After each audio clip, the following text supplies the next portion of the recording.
All right, hi Faith Formation families. Here we are once again.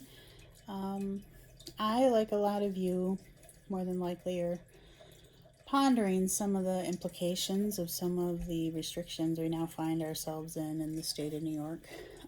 Not that a lot of us didn't know they were coming. I think it's just still a little bit unsettling, maybe, that we now have to potentially uproot some of our schedules a little bit. Luckily for us in Faith Formation, we anticipated this was going to be the way it would go this year. So luckily, a lot of our stuff is already online and ready to roll. I'm going to take the live events step by step and see where we're at. The first thing for Confirmation Retreat, we're not going to do that face to face. We had already decided that last week. I will be having a Zoom retreat for students, and there's more information about that down in the year one confirmation section, because it's for year one students, that retreat.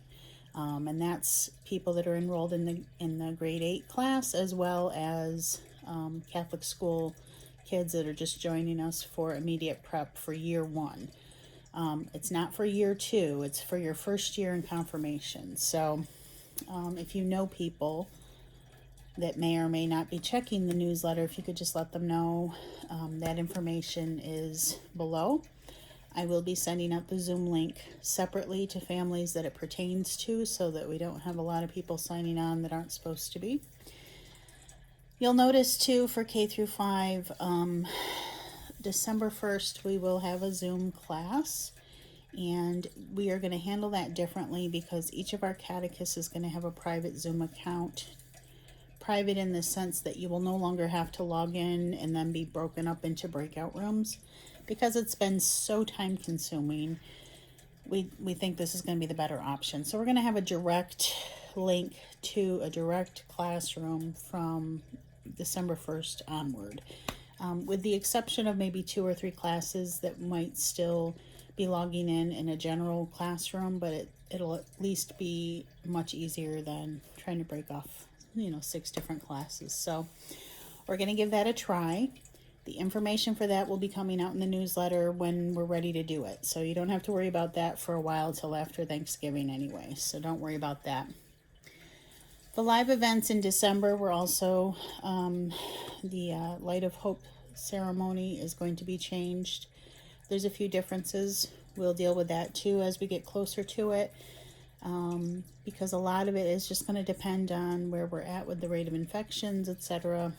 But as much that we can do online and to not be in the fray of uncertainty, the better. So we'll just keep plugging along as we've been doing. Not everybody has come to get their textbooks yet. I did find that there was some more interesting things that happened with the app, and it came down to buttons not being pushed correctly and things of that nature. So some people that signed up never selected a grade or a sacramental program, and if that was the case, I just recently learned that's also why I didn't get people's information. So if there was a missed button somewhere along the line, it kind of got held in a holding pattern and never sent anything to me. So if you've heard nothing from me, if you don't know where your books are, if you've called and you don't know if I have books for you or not, that might be what happened. So just let me know. We'll get the books. I know it's just a long, belabored process this year, but hang in there, we'll get there. So if anybody's missing their textbooks, please contact me, let me know, and we'll get you caught up. And as far as First Penance goes, we're going to talk more about it in our Zoom class. That also may be affected by our recent shutdowns, but I'm not sure what that's going to affect exactly yet. So when I get more information, I will have a message specifically for you guys in terms of First Reconciliation. But there may be a different way that we're going to have to approach that. But that's up to me to figure out, and I will let you know as soon as I know what we're doing. There's a community service project as well at the bottom of this newsletter that is for confirmation students, because we really do need to get some type of community service going for our kids.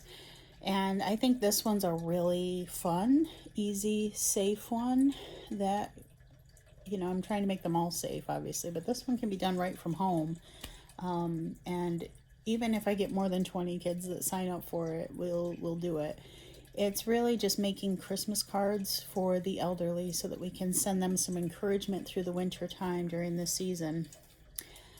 I have had the blessing of someone donated a lot of cardstock and stickers and all kinds of materials to me. So if you sign up for that community service project, I will mail you everything you need, along with a sample of what you could possibly write in there, like a sample message, things like that. So that all you have to do is create 10 cards.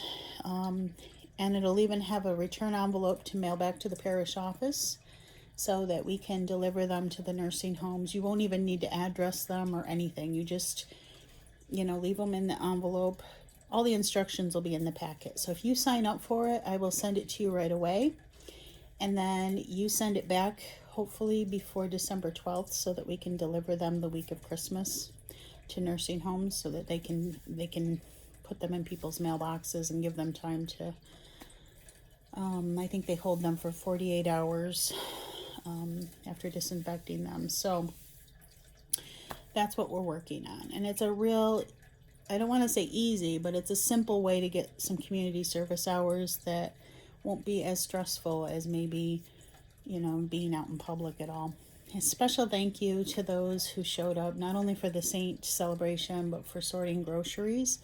Job very well done. We were able to deliver 200 bags of groceries to St. Andrew's Food Cupboard, and the lady that received them had tears in her eyes. She couldn't believe that we were able to collect so much during a pandemic, and that is really largely attributed to our communities really going the extra mile to make sure that happened. So a lot of people will have a Thanksgiving meal this year that weren't anticipating that they would be. So good job with all of that. Thank you for your hard work on that. The nativity people for the filming, I will be in direct contact with you. If you're still interested in helping us out with that, we can even do some filming from home.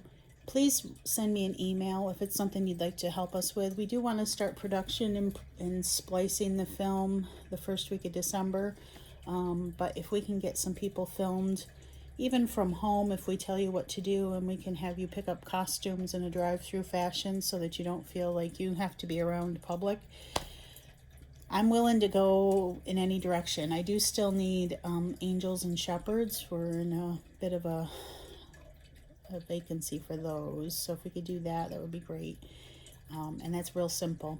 You just put on an angel costume, and we'll tell you, you just need to pretend you're singing, and then send me a video of you pretending to sing for 2 minutes so that we have stuff to cut and paste into the film. We're going to dub the music over the top of it. You don't have to be a good singer. You don't even have to say the right words. You just have to be an angel with your mouth open looking like you're going to sing. So if you can do that from home and send me a video of that, give me an email. Drop me an email. Then you can be in on the play. Shepherds, all you have to do is dress like a shepherd and walk in your backyard and have somebody take a picture of you walking through your backyard and looking up for angels. That's it. That's all we need, and then we can splice those pieces into the narration that we've got. Okay.